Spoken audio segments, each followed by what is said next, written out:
8월 28일 아침 저희들에게 주시는 하나님 말씀 신명기 4장 15절로 31절까지 말씀입니다.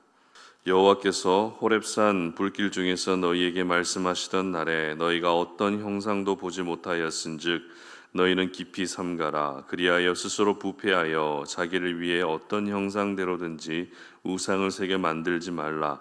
남자의 형상이든지 여자의 형상이든지 땅 위에 있는 어떤 짐승의 형상이든지 하늘을 나는 날개 가진 어떤 새의 형상이든지 땅 위에 기는 어떤 곤충의 형상이든지 땅 아래 물속에 있는 어떤 어족의 형상이든지 만들지 말라. 또 그리하여 네가 하늘을 향하여 눈을 들어 해와 달과 별들 하늘 위의 모든 천체 곧 너희 하나님 여호와께서 천하 만민을 위하여 배정하신 것을 보고 미혹하여 그것에 경배하며 섬기지 말라. 여호와께서 너희를 택하시고 너희를 쇠풀무불 곧 애굽에서 인도하여 내사 자기 기업의 백성을 삼으신 것이 오늘과 같아도 여호와께서 너희로 말미암아 내게 진노하사 내게 요단을 건너지 못하며 내 하나님 여호와께서 내게 기업으로 주신 그 아름다운 땅에 들어가지 못하게 하리라고 맹세하였은즉 나는 이 땅에서 죽고 요단을 건너지 못하려니와 너희는 건너가서 그 아름다운 땅을 얻으리니 너희는 스스로 삼가 너희 하나님 여호와께서 너희와 세우신 언약을 잊지 말고 내 하나님 여호와께서 금하신 어떤 형상의 우상도 조각하지 말라. 내 하나님 여호와는 소멸하는 불이시요 질투하시는 하나님이시니라.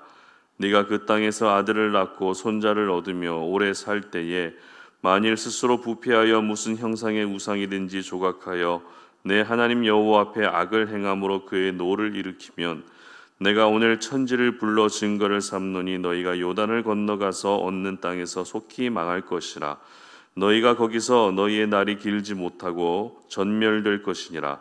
여호와께서 너희를 여러 민족 중에 흩으실 것이요 여호와께서 너희를 쫓아 보내실 그 여러 민족 중에 너희의 남은 수가 많지 못할 것이며 너희는 거기서 사람의 손으로 만든 바 보지도 못하며 듣지도 못하며 먹지도 못하며 냄새도 맡지 못하는 목석의 신들을 섬기리라. 그러나 네가 거기서 내 하나님 여호와를 찾게 되리니 만일 마음을 다하고 뜻을 다하여 그를 찾으면 만나리라. 이 모든 일이 내게 임하여 환난을 당하다가 끝날에 내가 내 하나님 여호와께로 돌아와서 그의 말씀을 청종하리니 내 하나님 여호와는 자비하신 하나님이심이라. 그가 너를 버리지 아니하시며 너를 멸하지 아니하시며 내 조상들에게 맹세하신 언약을 잊지 아니하시리라. 아멘. 질투와 자비의 하나님이라는 제목으로 오늘 아침 말씀 전합니다. 모든 것에는 양면성이 존재합니다.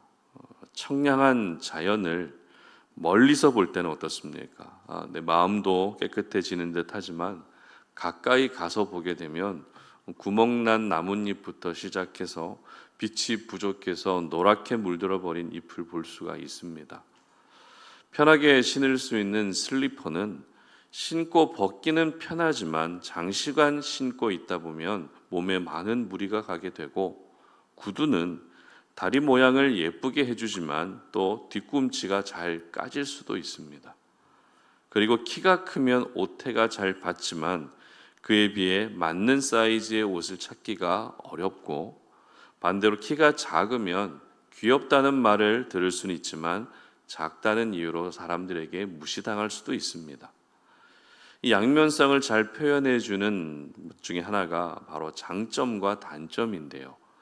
모든 사람에게는 장점과 단점이 있는 것처럼 양면성은 언제나 존재하고 있습니다.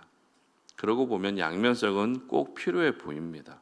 왜냐하면 양면성 없이 한쪽만 있게 되면 왜곡할 수 있기 때문입니다.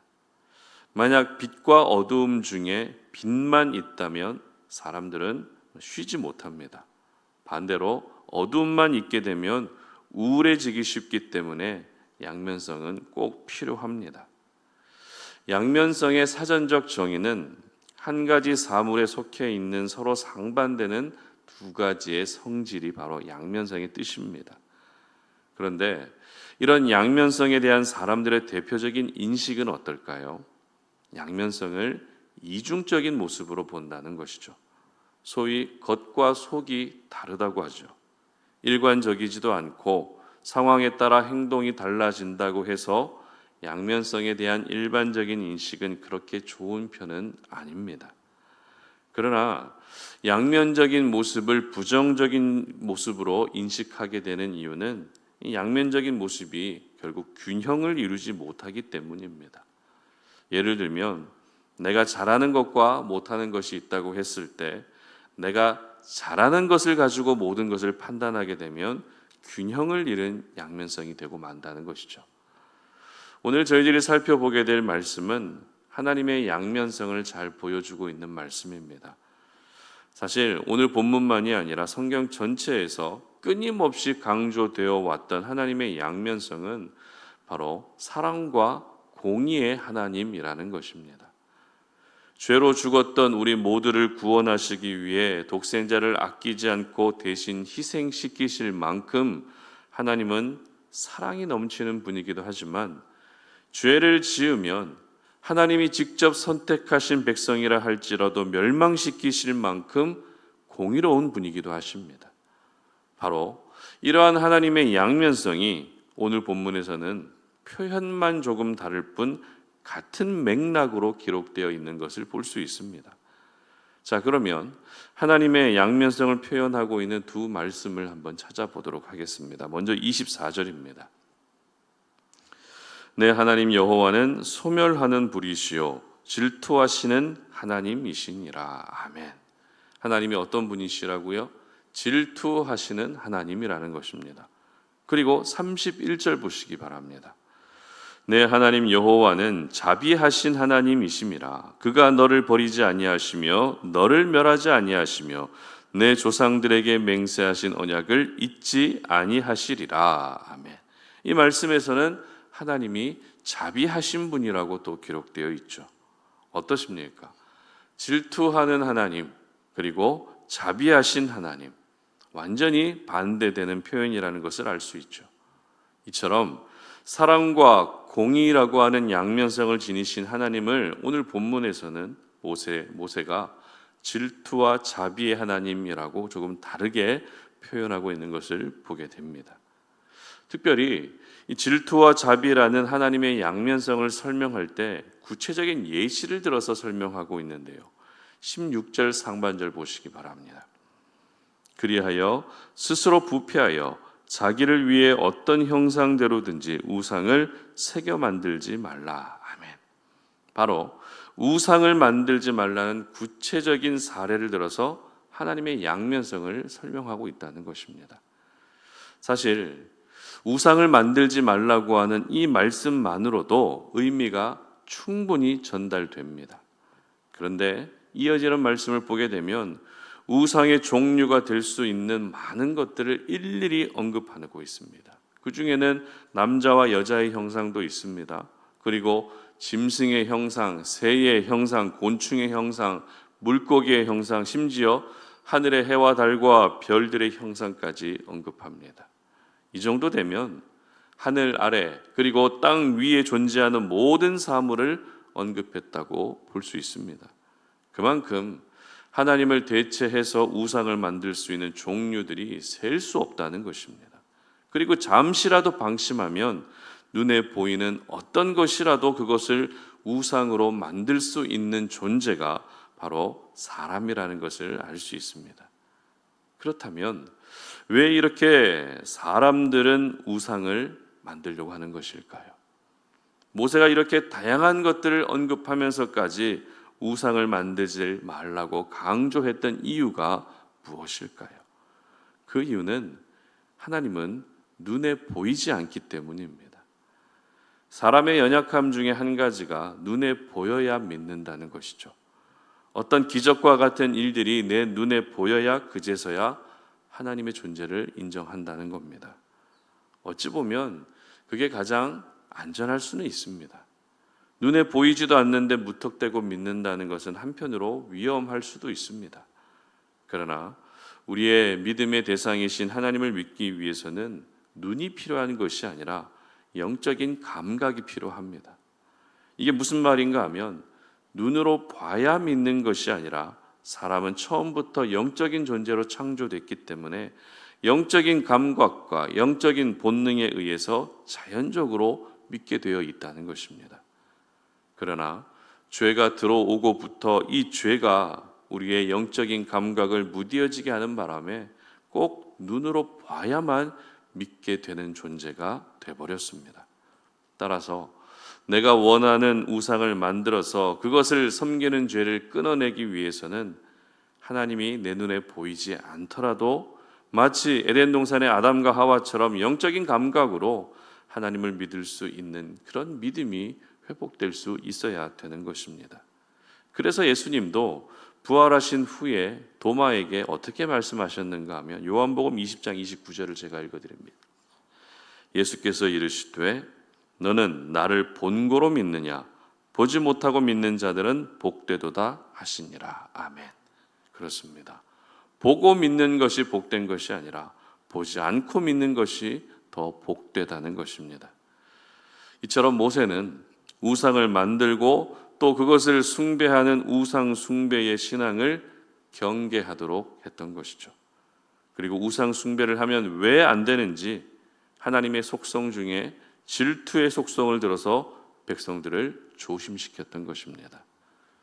보통 질투는 사랑하는 사람 사이에 생기는 감정입니다. 질투의 이런 의미만 봐도 하나님이 우리를 얼마나 사랑하시는지, 그리고 우리도 역시 하나님을 얼마나 뜨겁게 사랑해야 되는지를 알 수 있는 부분이죠. 그러므로 하나님이 질투하시는 일이 없도록 하나님만을 사랑하고 하나님만을 섬길 수 있었으면 좋겠습니다. 그리고 모세는 하나님을 자비의 하나님이라고 또 소개하죠. 그런데 자비의 하나님을 소개할 때의 직전의 말씀인 30절 말씀 보시기 바랍니다. 이 모든 일이 내게 임하여 환난을 당하다가 끝날에 내가 내 하나님 여호와께 돌아와서 그의 말씀을 청종하리니. 아멘. 여기서 환난을 당하다가 끝날에 하나님께로 돌아온다라고 하는 미래형 표현이 나옵니다. 지금 현재가 아니라 앞으로 그렇게 될 것이다 라고 하는 미래형 표현이 나옵니다. 즉 이스라엘 백성들이 결국 우상 숭배의 신앙으로 하나님을 배도했고 그 결과 멸망하게 될 것을 예언하고 있는 말씀이라는 것을 알 수 있습니다. 그러나 중요한 것은 다시 하나님께로 돌아왔을 때 하나님은 백성들을 받아주시고 용서해 주신다는 것입니다.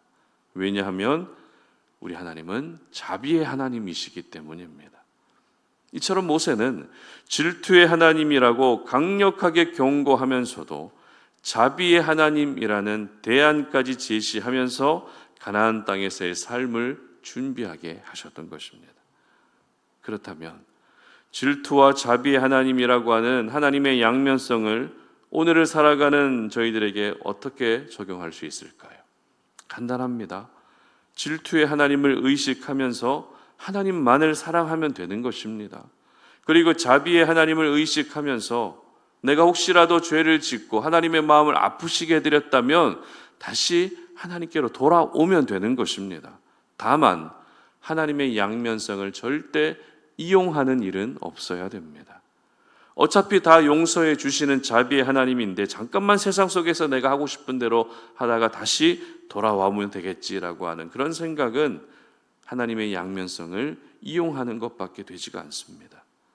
그리고 하나님이 질투와 자비라는 양면성을 가지고 있지만 어느 한쪽으로 치우치지 않고 늘 균형을 이루시며 우리와 함께하고 계시는 것처럼 저와 여러분도 장점과 단점이라는 양면성이 균형이 이룰 수 있게 되어야 됩니다.